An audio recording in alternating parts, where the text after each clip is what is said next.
Hey guys, Morgan here with Buckskin Lumber Company. In this video, I'm going to show you what I found to be the #1 problem with the Woodland Mills HM126.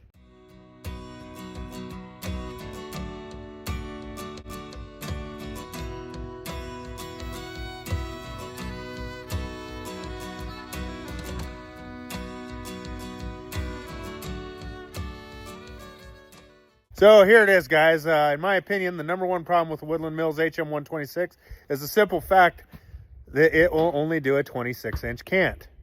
That being said, you can squeak out a little bit more and modify it down to get it to that 26-inch cant. But what I have behind me here is a 33-inch on that end and a 42-inch on that end. Black walnut log will not fit on the mill. It sits there, but it just won't cut. So we're going to fire up our new toy today, and we're going to slab this son of a gun into something that we can work with.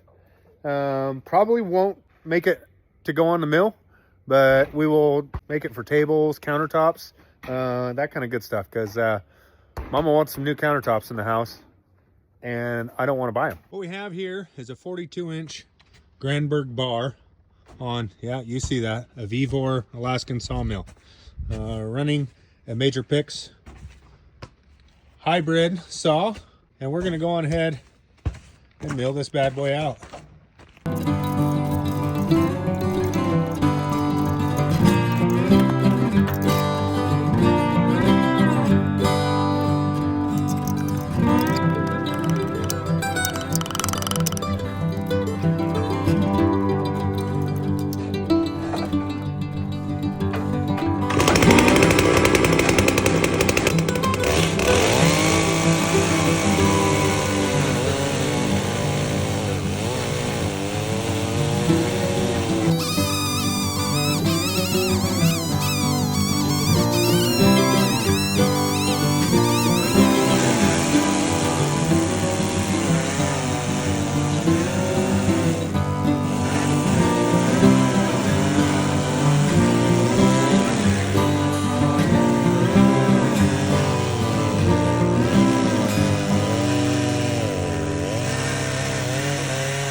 So it's at this point, guys, that I learned a very important lesson. They send you wedges with a chainsaw mill for a reason. You try using them, it makes things go a lot easier. I performed this the hard way and realized here in a few that I actually forgot my wedges.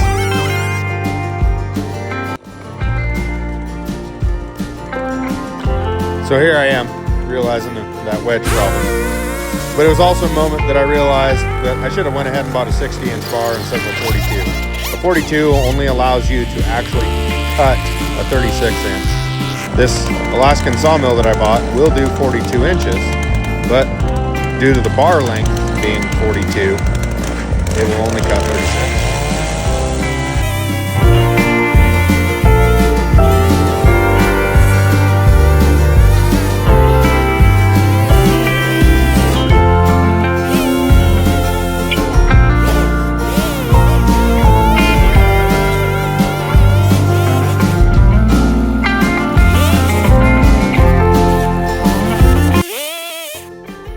See if it'll pop off.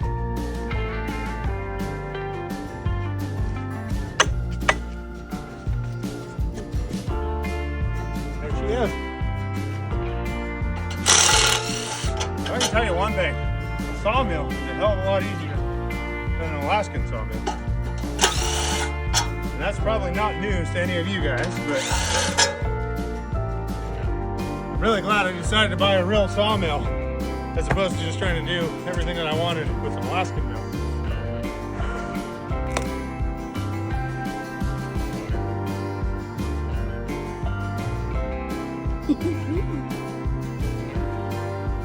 It's kind of pretty. Important lesson I learned is use your wedges. noticed the saw kept bogging out when it didn't really seem like it should be. And I got about 3/4 or half of the way through it before, before I fogged up.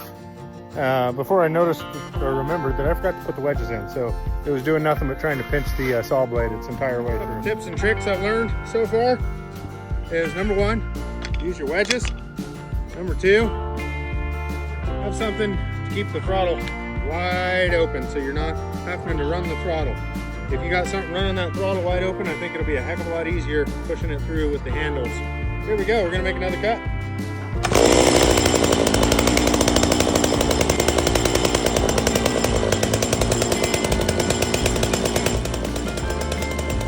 And it's at this point in time in our lives, gentlemen, where we realize as much as a badass as we think we are, we can't do everything by ourselves.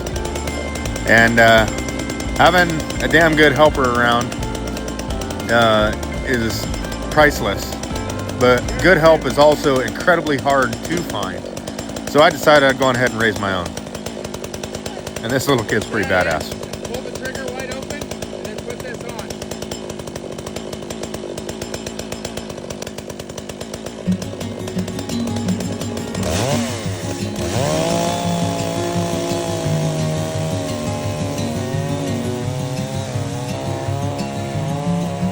So as you guys can see, I remember to put my wedges in, and just as I had hoped, running that throttle wide open with a clamp allows the guy to grab the guides and the handles around on the mill and position the saw where you need to work its way through.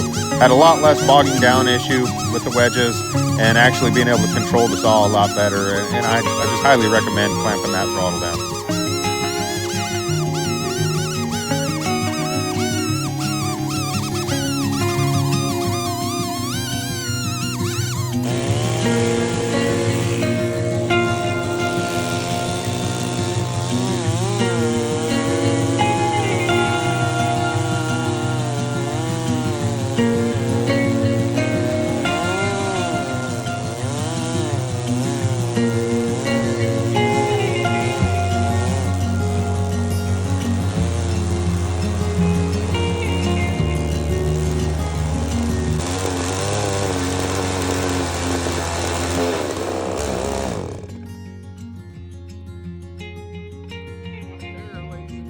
Weighs 1 tank of fuel.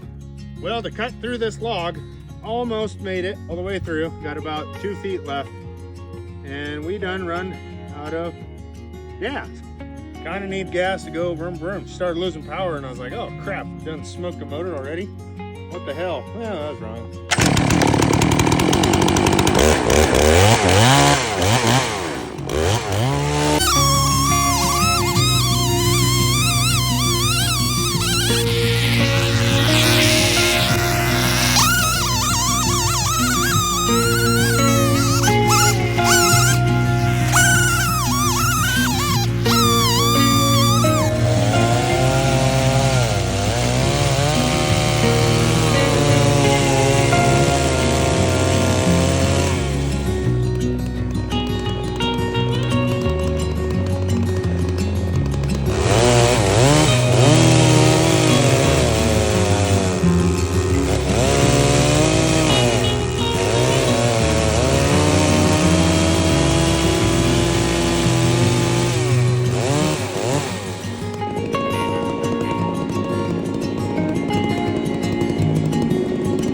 Well, we are thicker and couldn't quite get to that little notch right there.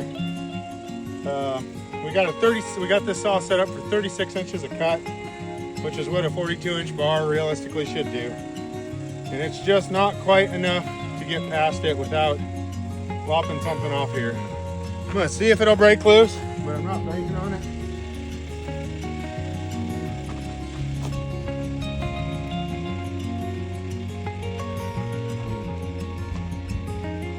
She's still held on pretty good in there. Gotta do what we gotta do here. I could bring another chainsaw over and try and get into it, but we're gonna have a problem with that. So what we're gonna do is undo the mill off of it and send this one in. All right, well, the Alaskan sawmill wasn't wide enough to get across this here, the jiggy-jaggy. you know, because the log's getting thicker, you know, it's obviously a lot bigger on this side. So we just wanted to reveal this, see what we got here. You can see this last little bit of cut right here I had to do with the regular chainsaw. It really made it unflat. Luckily, I happen to have made a slab flattener out of my sawmill.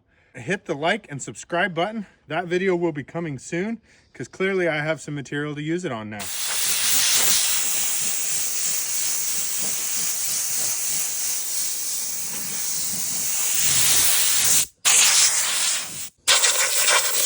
So I had Garrett blow the holy hell out of that hole just to try and get as much dirt out of it as possible. Our next slab, I think we're gonna try and take it right above that hole so that hole is all kind of in one slab, maybe two. But we'll should get another full clean one out of this.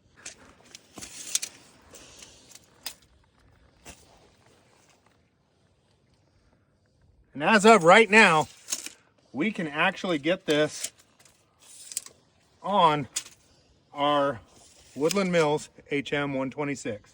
We took 2 slabs off. This will now fit on our mill.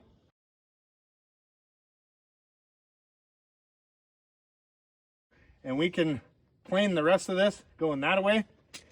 Somebody will have some nice live edge countertops, AKA my wife. Ooh, that knot. It looks naughty.